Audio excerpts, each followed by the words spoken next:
Voilà, ils sont déjà en place, nos chroniqueurs, M. Ghislain Pierre Sodon et Karel Choya Bezatia du côté d'Yaoundé pour la revue de presse, oui, acte 1. Bonjour monsieur et dames, j'espère que vous allez très bien ce matin. Belle couleur de chemise, M. Ghislain Pierre Sodon.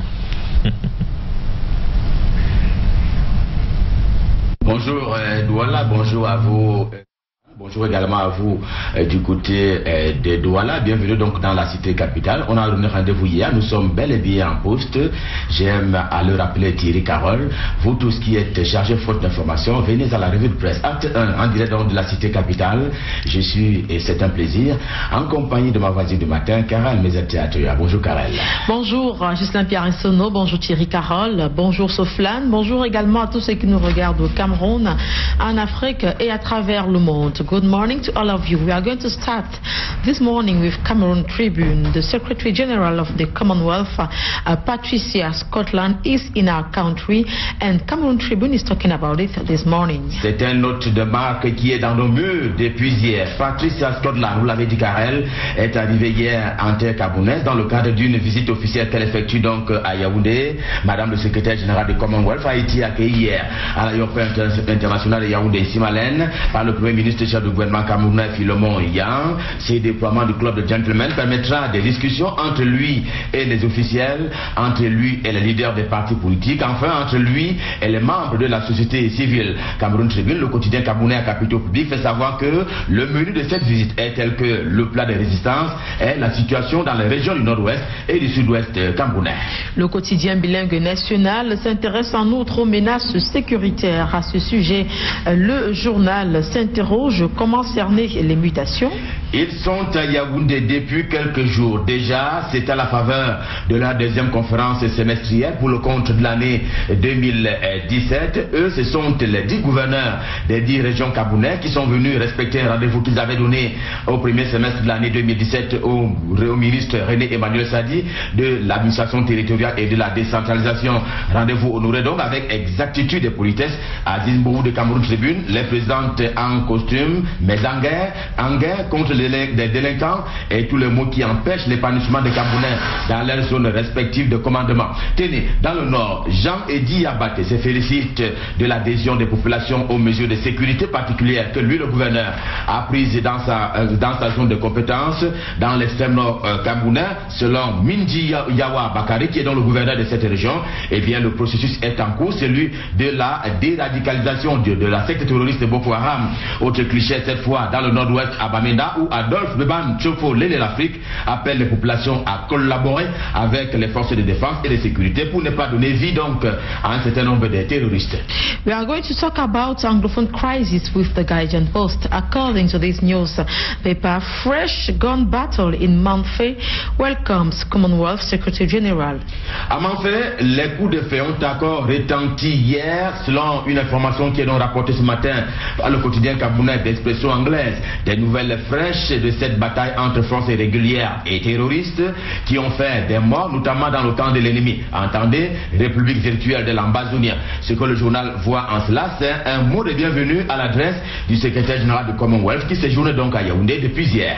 Blood flows as soldiers sweep Manfé, says the voice. Le sang a coulé à Manfé, une ville camerounaise, au centre de laquelle est d'ailleurs dressée une statue qui renvoie naturellement à la paix. À Manfé, le marché a été d'abord saccagé, pour dire le moins, avant que les assaillants en viennent à ôter la vie qu'ils n'ont pas donnée à quelques Camerounais de ce côté-là. Cela est vivement condamné d'ailleurs par les chefs traditionnels de la Magnou, apprend-on du journal.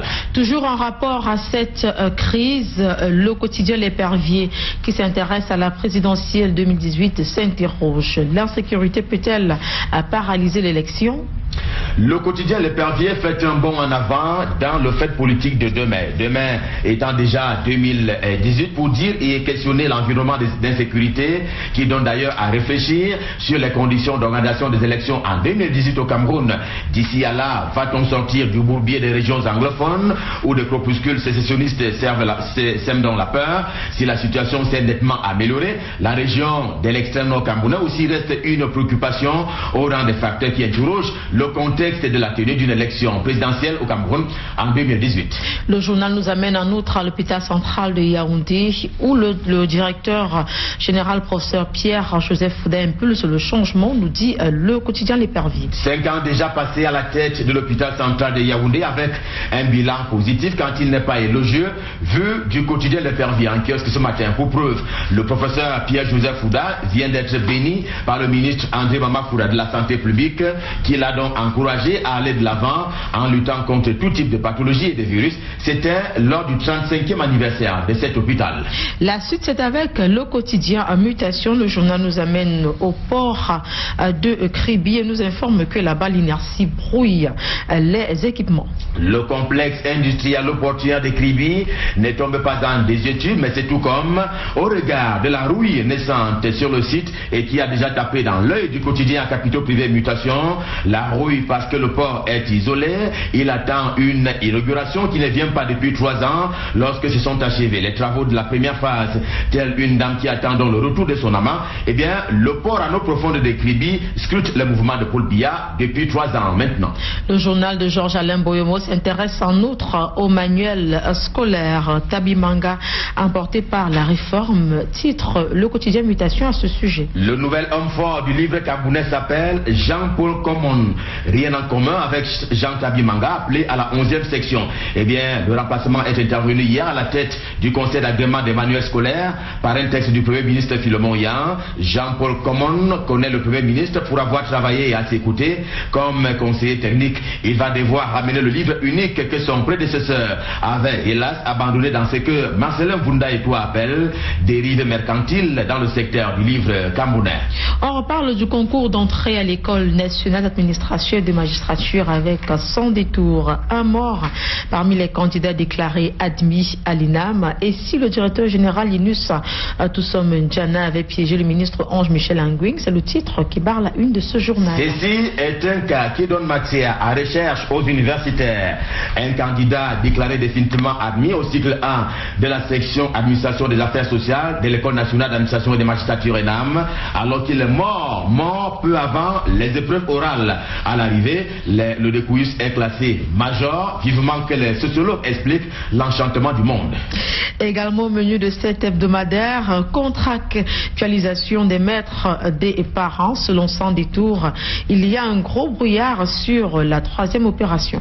Il y a une brouille donc à propos de cette opération, justement ce qui en appelle aux responsables chargés de ce secteur de la vie nationale. En tout cas, le journal est formel là-dessus. Il y a problème, le problème c'est qu'il y a problème et il faut évidemment apporter une solution à celui-ci. La Gazette aussi est arrivée à notre rédaction ce mardi. Le journal s'intéresse aux polémiques qui attendent Jean Kueté dans le cadre de sa visite dans le Nouna. Le Rassemblement démocratique du peuple camerounais se porte mieux dans le département du Djaïlobo, dans la région du sud, et beaucoup moins dans le Noun, dans la région de l'ouest du Cameroun. D'ailleurs, c'est ce qui justifie la visite ce 19 décembre 2017 qu'effectue donc Jean Kueté dans ce département. Le secrétaire général du comité central du RDPC va devoir affronter les tensions. Par exemple, indique le journal, la cohabitation est devenue impossible entre Django la maire et le président de la section du Noun Centre RDPC 100 ans. C'est ce pourquoi Méfile Oumarou, lui, appelle plutôt à l'unicité et à l'union derrière leur champion Paul Biya. On parle à présent de manipulation occidentale avec Diaspora Voice après la chute de Mugabe à qui le tour s'interroge ce magazine. Diaspora Voice ce matin analyse la chute du président zimbabwéen comme un autre commencement des jeux des alternatives qu'aime à pratiquer dans l'Occident sur le continent africain. L'appétit permanent des puissances occidentales au regard des manœuvres actuelles, eh bien, ce chef d'État semble dans le viseur, ceux du Congo-Brazzaville, du Togo, des Guinées équatoriales, mais également du Cameroun. Nous avons également reçu l'œil du Sahel ce mardi matin. Le journal nous informe qu'il y a eu une nouvelle incursion de la secte Boko Haram à Goldavi. Goldavi, c'est dans l'arrondissement du Mayo Moskota, notamment dans la région de l'extrême nord camerounais. C'est une zone frontalière avec le Nigeria voisin. C'est là que sont arrivés les terroristes dans la nuit du 15 au 16 décembre dernier. En attaquant, ils ont emporté 3 vélos et une moto après avoir blessé donc grièvement un habitant. Toujours selon ce journal, Thales se repositionne sur la CNI informatisée. On revient donc à cette information, justement, à propos de la sécurisation de l'identité camerounaise. Il s'agit donc de ce retour de l'entreprise française sur le sol camerounais. Question de fabriquer donc les cartes nationales d'identité. Cela permettra donc davantage de sécuriser le précieux document vers lequel le Cameroun tend en termes de tendance. Et puisque vous avez parlé de ce journal, on va terminer ce matin avec cette question culturelle, avec le peuple Mboum qui parle ce matin dans l'œil du Sahel. Le peuple Mboum, c'est un groupe ethnique dans la région de la Damawa au Cameroun. Justement, le peuple a fait entendre sa voix ce matin dans le journal. Il dit qu'il tire avantage de son identité socio-culturelle, mais veut manifester son attachement aux idéaux qu'incarne donc le président de la République. Et avec cette information relative au peuple Mboum dans la région Château du Cameroun, la Damawa j'ai nommé, stop fin pour la revue de presse Made in Yaoundé édition de ce mardi. C'était le deuxième rendez-vous de la semaine. On en prend un autre pour demain. Nous serons là, le cœur toujours enflammé de joie, question de vous servir. D'ici à là, je vous souhaite de passer, comme d'habitude, d'excellents moments, toujours en compagnie de programmes de Canal International, votre télé. Et à ma voisine du matin, je m'en vais souhaiter une excellente journée de travail. Karel Mezatia Toya. Merci GPE, excellente journée de travail à vous également, ainsi qu'à tous ceux qui nous suivent de manière fidèle au quotidien. Vous servir est un plaisir. Soflane, toute souriante, on vous retourne l'antenne du côté de Douala en vous souhaitant de passer également une bonne journée de travail. À Thierry Carole aussi, au plaisir bien sûr de vous retrouver demain.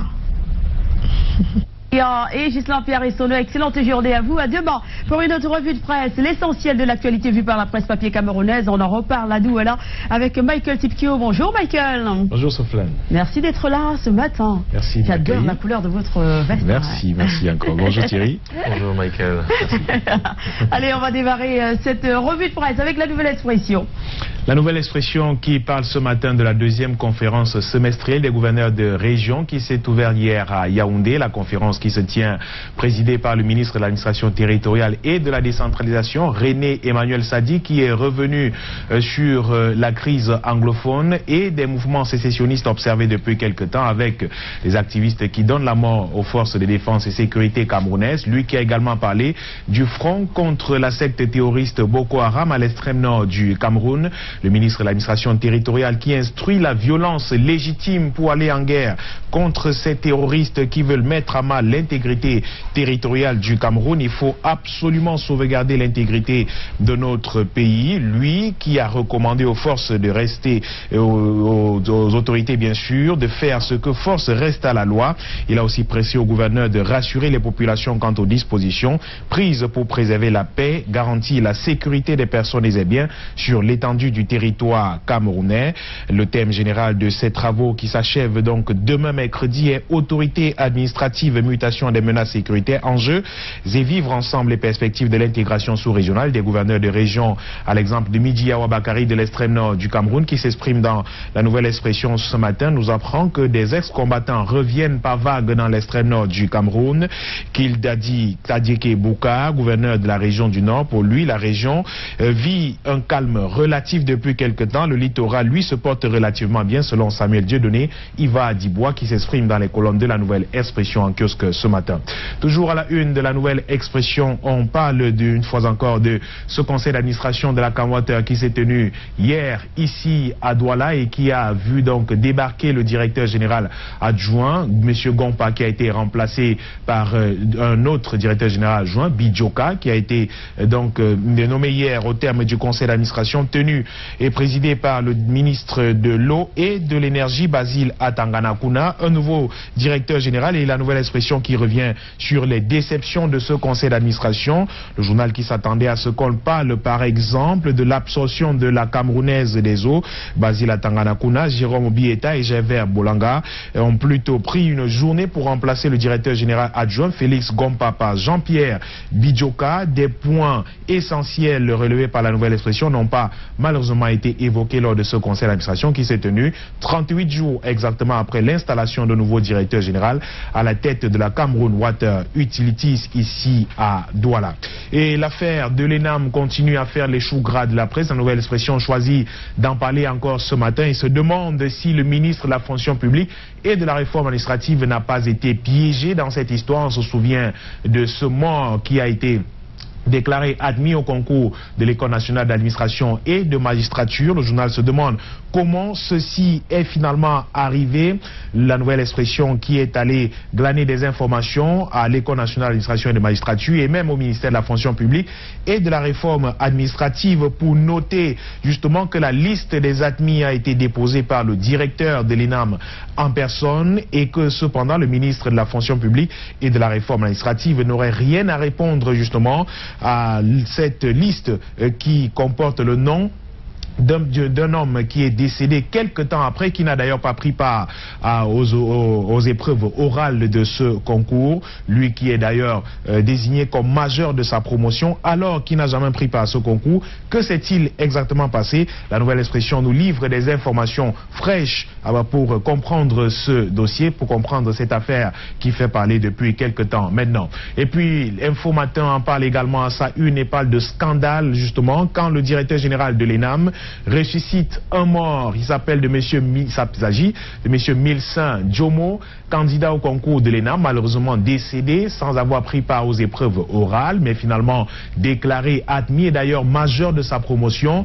Le scandale est donc évoqué par Info Matin qui en parle aujourd'hui et qui parle de Lunis Toussaint Menjana comme étant l'homme qui a tripatouillé pour qu'on en arrive à cela. Il n'aurait oublié justement de mettre des garde-fous pour qu'on en arrive à ce genre de scandale. Lui qui aujourd'hui est entré dans un mutisme et qui ne répond à personne. D'ailleurs, le reporter d'Info Matin qui s'est rendu à l'ENAM n'a pas pu obtenir de rencontrer le directeur général. Il a seulement, et on lui a laissé entendre que le directeur général était allé se reposer sans donner le lieu exact où il est en repos actuellement. Il est hors du pays, nous rapporte le journal Info Matin, lui qui est resté muet sur cette question qui nécessite pourtant des clarifications. Le peuple veut comprendre ce qui s'est exactement passé. Info Matin de dire ce matin que le directeur général de l'ENAM n'est pas à son premier fait, c'est un tripatouilleur, un fin tripatouilleur au sein de l'École nationale d'administration et de magistrature. Europlus également en parle ce matin, la grande mesquinerie de Lunis Toussaint Menjana, c'est le titre qui bat la une du journal de Michel Michaud-Moussala ce matin, qui revient justement sur ce scandale à l'ENAM, au concours d'entrée à l'ENAM, avec ce candidat décédé déclaré admis majeur de sa promotion. Le journal qui revient sur les faits avant de revenir sur l'école en elle-même. Le journal qui note qu'au regard de ce qui s'est passé au cours de cette session d'examen à l'ENAM, force est de reconnaître qu'entre la direction générale de l'ENAM et sa tutelle, rien ne va plus. Le directeur général a montré au grand jour son insubordination vis-à-vis de sa hiérarchie d'une part et d'autre part sa volonté manifeste de nuire à l'honorabilité de son ministre en voulant justement le faire passer pour ce qu'il n'est pas. Note le journal, ce que l'on sait, c'est que depuis son arrivée à la tête du ministère de la fonction publique et de la réforme administrative, Michel-Ange Angwen, lui, s'est battu depuis son arrivée justement pour que la gouvernance soit claire et fluide et soit claire justement au sein de l'École nationale d'administration et de magistrature. Que s'est-il passé? S'interroge également le journal qui apporte des réponses. Qui a introduit le nom d'un mort? Le journal semble dire qu'il s'agit bien sûr de Lunis Toussaint Menjana, le directeur général de l'ENAM, en dédouanant bien sûr le ministre de la fonction publique et de la réforme administrative, Michel-Ange Angwen. À la une de Europlus ce matin, on reparle de ce sous-préfet de Gaoundéré qui jette en prison l'un de ses collaborateurs. Le journal revient sur une petite dispute qui a eu entre le sous-préfet et l'un de ses collaborateurs. Madame le sous-préfet a donc pris sur elle d'appeler le commandant de brigade de la localité pour arrêter son collaborateur qui séjourne dans une brigade dans la localité depuis quelque temps maintenant. Et les collaborateurs de cette dame disent qu'elle est une dame justement de fer qui mène la vie dure à ses nombreux collaborateurs dans cette localité. C'est un abus. À Konocha, le chef du bureau de ce sous-préfet de Gaoundéré 3e est gardé à la brigade de gendarmerie de Dan depuis le 14 décembre dernier sur instruction de Zenapa Amada, qui est le sous-préfet de cette unité administrative. Le journal du Monde juridico-judiciaire, l'hebdomadaire Kalara est également en kiosque aujourd'hui et qui parle de ces magistrats qui monnaient leurs décisions. Ils se recrutent dans l'Ouest Cameroun. Des noms sont cités dans le journal de Christophe Obiokono ce matin, qui revient sur une enquête menée dans les tribunaux de l'Ouest Cameroun pour constater justement qu'ils sont nombreux ces magistrats qui prenaient de l'argent à des justiciables pour libérer parfois des criminels et bien d'autres personnes. Le journal revient sur des faits qui ont permis justement de retrouver ces nombreux magistrats suspectés d'avoir perçu de l'argent, des justiciables pour leur accorder une liberté provisoire. Des magistrats de la Cour d'appel de l'Ouest Cameroun acceptent de rembourser les sommes en cause contre des charges sous la pression du président de la juridiction. Certains avocats jubilent devant la croisade menée par les chefs de cour de Bafoussam contre la corruption. Kalara justement lève le voile sur les noms des magistrats suspectés de corruption. C'est à lire en page 3 de sa publication en kiosque aujourd'hui. Le journal qui nous reparle de cette dérive d'un casque bleu camerounais accusé d'abus sexuels en République centrafricaine. Il a plaidé coupable il y a quelques jours devant un tribunal de Yaoundé. Lui qui a eu des rapports sexuels avec une jeune fille en République centrafricaine en violation claire et nette des lois qui interdisent justement ce genre de pratique alors qu'on est en mission à l'étranger. Il a plaidé coupable en accusant son chef, en l'accusant d'avoir trahi. Pourtant, il était censé plutôt le protéger. Le tribunal a requis contre lui une peine. C'est un ancien casque bleu justement. En Centrafrique, l'adjudant-chef Mba Émile Georges qui est passé spontanément aux aveux, nous rapporte le journal, devant le tribunal militaire de Yaoundé en jetant la responsabilité de son forfait sur son chef. Le satellite est en kiosque aujourd'hui et nous parle de cette grève avortée à la SOSUCAM. Ils sont nombreux ces employés qui entendaient entrer en grève, initier un mouvement de protestation au sein de cette société. Ils étaient manipulés, nous rapporte le journal, par certaines personnes tapies dans l'ombre, mais cependant, Louis Yinda, le responsable de la société, a initié un dialogue social, le vivre ensemble qui vient à bout de ce mouvement d'humeur que la malveillance comptait, que la malveillance annonçait justement explosif au sein de ces sociétés quand les travailleurs affectés à la coupe des cannes sur le site de SOSUCAM à Banjok, à l'instigation des anciens employés de la société qui avaient été remerciés pour faute lourde décident d'un arrêt de travail le 8 décembre dernier pour protester contre ce qu'ils appelleront leurs mauvaises conditions de travail. Tous ceux qui ont à cœur de voir cette société sucrière sombrer définitivement et mettre les milliers de chefs de famille dans la rue se léchaient déjà les babines à l'idée de leur rêve, à l'idée que leur rêve était en train de se réaliser. Mais c'était sans compter avec le savoir-faire en matière de gestion des relations et des ressources humaines dans l'art duquel le président directeur général Louis Yinda, un des meilleurs capitaines d'industrie, des plus appréciés d'Afrique, est passé